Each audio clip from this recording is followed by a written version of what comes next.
अगर आपने credit card का पेमेंट नहीं किया तो क्या हो सकता है, क्या बड़ी बला आ सकती है, क्या क्या मुसीबतें हो सकती हैं, पूरी की पूरी जानकारी आपको देने वाला हूँ। साथ ही साथ मैं आपको देने वाला हूँ एक सॉल्यूशन, लोन रिकवरी एजेंट या क्रेडिट कार्ड रिकवरी एजेंट से मुक्त होने का, उन्हें हैंडल करने का पूरा तरीका मैं आपको बताने वाला हूँ। अब आपको न तो उनके कॉल्स की चिंता करनी है, न आपको उनके होम विजिट्स की चिंता करनी है, नहीं आपको इस बात की चिंता करनी है कि वो किसी और को कॉल कर देंगे तो क्या।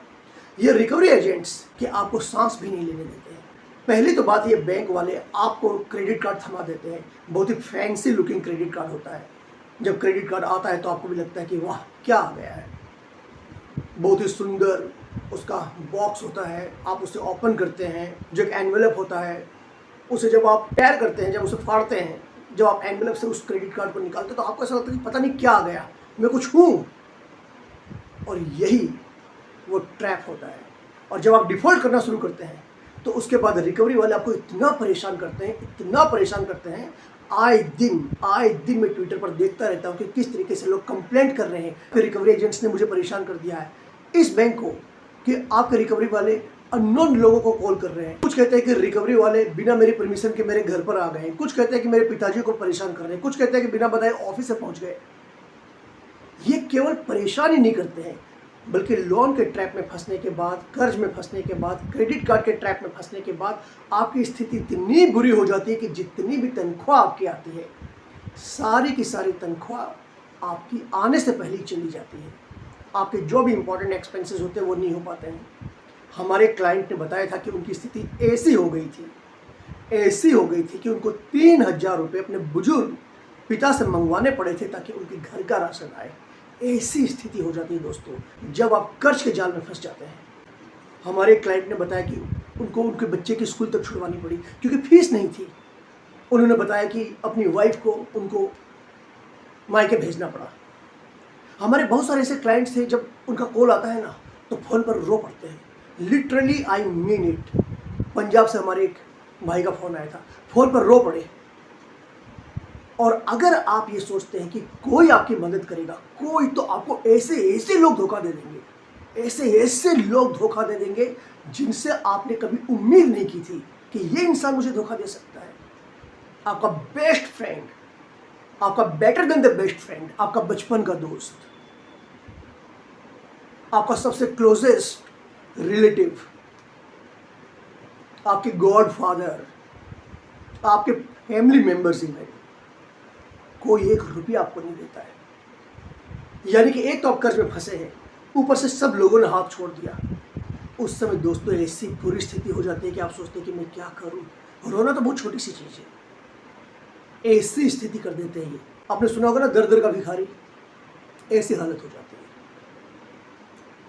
ये गूंस गुंडे हैं, मानवता जैसी इनमें चीज़ है ही नहीं।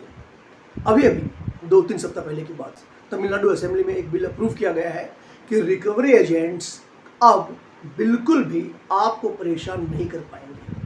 असेंबली में इनके लिए, असेंबली में और कोई काम नहीं है। इतना त्रास इन्होंने दिया है कि असेंबली को हस्तक्षेप करना पड़ गया है। यह हालत हो जाती है। लेकिन मैं आपसे एक बात कहना चाहूँगा, आपको डरने को घबराने की बिल्कुल भी ज़रूरत नहीं। मैं आपको बताऊँगा कि आप क्या कर सकते हैं।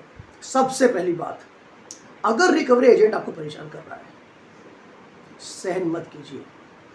आप क्रिमिनल नहीं हैं। अगर आपके पास पैसा नहीं है तो आपने कोई क्राइम नहीं किया है। अगर वो आपसे बात करता है सही तरीके से तो ठीक है, लेकिन 99.99% यही होगा कि वो आपसे सही तरीके से बात 1-2 बार ही करेगा, इसके बाद नहीं करने वाला है। इसके बाद डराना, धमकाना, कुछ मामलों में तो ये नीच। अभी क्या खबर है कि किसी डिफॉल्टर के 3 EMI डिफॉल्ट हो गई थी, उसके बच्चे को किडनैप कर लिया। स्क्रीन दिख रही है पीछे, दिख रही है ना? क्या हो रहा है हमारे देश में। तो कभी भी अगर रिकवरी एजेंट आपको परेशान करे तो आपको स्ट्रेस में नहीं आना है, आपको सहायता लेनी है। आपको करना क्या है मैं आपको बताता हूँ। पहली तो बात यह है कि इनके साथ न तो RBI है, न इनके साथ सरकार होती है, और न इनके साथ आपका भाई है। अगर ये आपको परेशान करते हैं ऑन कॉल, तो सबसे पहला काम आपको यही करना है कि आपको इनका फ़ोन नहीं उठाना है, क्योंकि अगर आप फ़ोन नहीं उठाएंगे तो आपके माइंड में स्ट्रेस नहीं आएगा। ज़रूरत पड़े तो फ़ोन स्विच ऑफ करके रख दीजिए। तो आप सोचेंगे कि कहीं घर पर नहीं आ जाए, आने दीजिए घर पर आने दीजिए, लड़ना नहीं है, आने दीजिए उनको घर पर अगर आते हैं। अगर वो घर पर आते हैं, चिल्लाते हैं, चीखते हैं, परेशान करते हैं, तो आप उनसे 3 चीज़ें मांगिए। पहली चीज़ है उनका आईडी कार्ड और उसकी फ़ोटो खींच लीजिए। दूसरी चीज़ आप उनसे मांगिए उनका ऑथराइजेशन लेटर, कि उनको अधिकार भी है या नहीं आपसे पैसे कलेक्ट करने का। और तीसरी चीज़ आप उनसे मांगिए उनका DRA certificate, date recovery agent certificate. ये सर्टिफिकेट उनको एग्ज़ाम पास करने पर दिया जाता है। एग्ज़ाम किस चीज़ की? इनको आपसे रिकवरी करने के लिए ट्रेनिंग लेनी होती है, उनको एग्ज़ाम देना होता है, और उस एग्ज़ाम को अगर वो पास करते हैं तो ही वो क्वालिफाई होते हैं। और अगर उनके पास ये चीज़ें नहीं हैं तो वो आपसे रिकवरी नहीं कर सकते।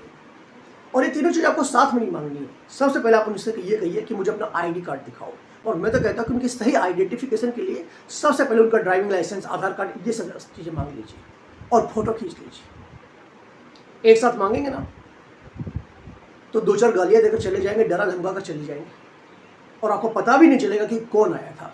और कंप्लेंट करेंगे तो ही बोलेंगे बताओ कौन आया था। और अगर आप यूं ही नाम लेंगे या नंबर बताएंगे या फ़ोटो दिखाएंगे, बोलेंगे हमारा आदमी है ही नहीं। उस आदमी को सही ढंग से आपको आइडेंटिफाई करना है, तो एक एक करके मांगिए। सबसे पहले उनका आधार कार्ड या ड्राइविंग लाइसेंस, कोई भी कार्ड मांगिए उनसे, ताकि आपको उनको आइडेंटिफाई कर पाए। उसके बाद आप उनसे ऑथराइजेशन लेटर मांगिए, फिर DRA का सर्टिफिकेट मांगिए। और जब कभी भी रिकवरी एजेंट आपके दरवाजे पर आए ना, तो ये बातचीत जो हो रही है उनके साथ, ये पूरी रिकॉर्ड करने की कोशिश कीजिए। एक बार इस रिकॉर्डिंग में ये आ गया कि ये आपको परेशान कर रहा है, इसके बाद आप हमसे संपर्क कीजिए। बाकी हम देख लेंगे। हम इनको बहुत ही स्ट्रैटेजिकली लीगल नोटिस भिजवाएंगे। लीगल नोटिस रिकवरी वाले के नाम पर नहीं। ये तो सिर्फ सामने है, दादा इनके पीछे खड़े हैं, पीछे जो इनको सपोर्ट करते हैं, जो अपना आशीर्वाद बनाकर रखते हैं। जाओ और रिकवरी करो, जो होगा हम देख लेंगे। उनको लीगल नोटिस भिजवाएंगे, और एक को नहीं, 2 को नहीं, 3-3 जगह, ज़रूरत पड़ी तो 4-4 जगह हम लीगल नोटिस भिजवाएंगे, और भिजवाते हैं। And you know what, it works.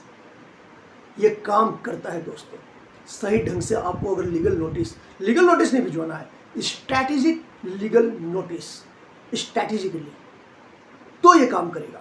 आप किसी के पास जाएंगे, एक लीगल नोटिस भिजवा दे, काम खत्म। नहीं, उनका उल्लू सीधा हुआ है, उनको पैसे मिल गए हैं, आपका काम नहीं हुआ है।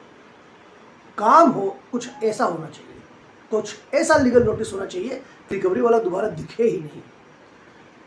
और अगर दिख गया तो भींगी बिल्ली बनकर ही आपसे बात करे। दोस्तों, कभी भी आपको रिकवरी एजेंट्स के त्रास को नहीं सहन करना है।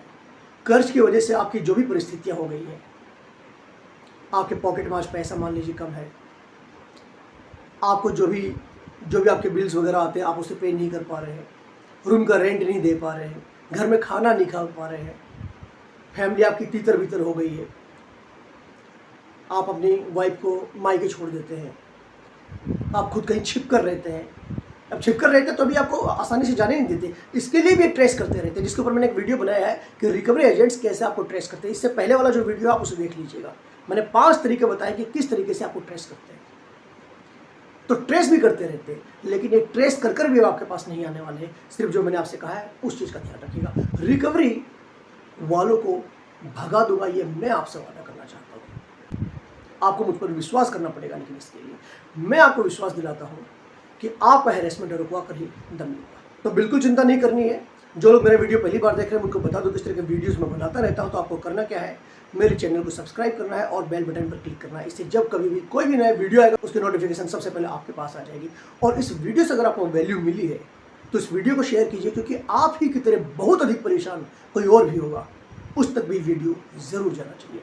इसके अलावा अगर आपके पास किसी भी तरीके का कोई लीगल नोटिस आया है, डिमांड नोटिस आया है, आर्बिट्रेशन का नोटिस आया है, चेक बाउंस का अंडर सेक्शन 138 कोई केस हो गया है या होने वाला है, इसका अगर आपके पास कोई समन्स आया है, या फिर मान लीजिए कि ECS बाउंस का under section 25 of pass act कोई अगर समन्स आया है, आपको बेल लेनी है इंडिया की किसी भी कोर्ट में, चेन्नई है, कोलकाता है, हैदराबाद है, जयपुर है, अहमदाबाद है, कहीं भी अगर आपको किसी भी तरीके की कोई भी समस्या है, इसके अलावा भी अगर आपकी कोई किसी और स्टेट में हुआ है, पूरे इंडिया में कहीं भी अगर आपके ऊपर केस हुआ है या होने वाला है, तो निश्चिंत रहिए, आपका भाई आपके साथ है, हम आपकी पूरी की पूरी सहायता करेंगे।